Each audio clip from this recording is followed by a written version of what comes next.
எல்லாரும் பார்த்துக்கோங்க.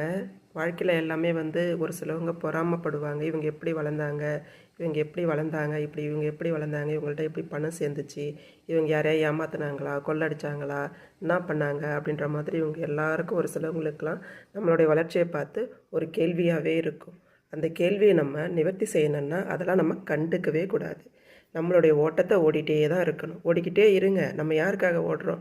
நம்மளுடைய கணவருக்காகவும் நம்மளுடைய குழந்தைங்களுக்காகவும் தான் ஓடுறோம். நம்ம ஓட ஆரம்பித்தோம்னா நமக்கு பின்னாடி வர சந்ததிகள் நல்லா இருப்பாங்க. அவங்களுமே சரி நம்மளுடைய ஓட்டத்தை பார்த்தோன்னே அம்மா எப்படி ஓடுறாங்க, அப்பா எப்படி ஓடுறாங்க, நம்மளும் நல்லா படிக்கணும், நம்மளும் அவங்கள மாதிரி எதையாவது ஒன்று செஞ்சுக்கிட்டே இருக்கணும் அப்படின்ற மாதிரி நம்ம குழந்தைங்களுக்கும் எண்ணம் வரும்.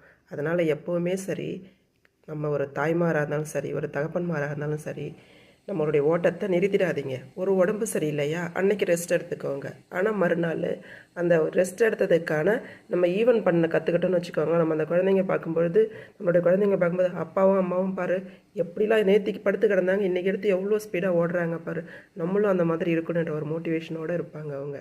நீங்களுமே சரி குழந்தைங்களுக்கு ஒரு எக்ஸாம்பிளாக இருந்து காமிங்க.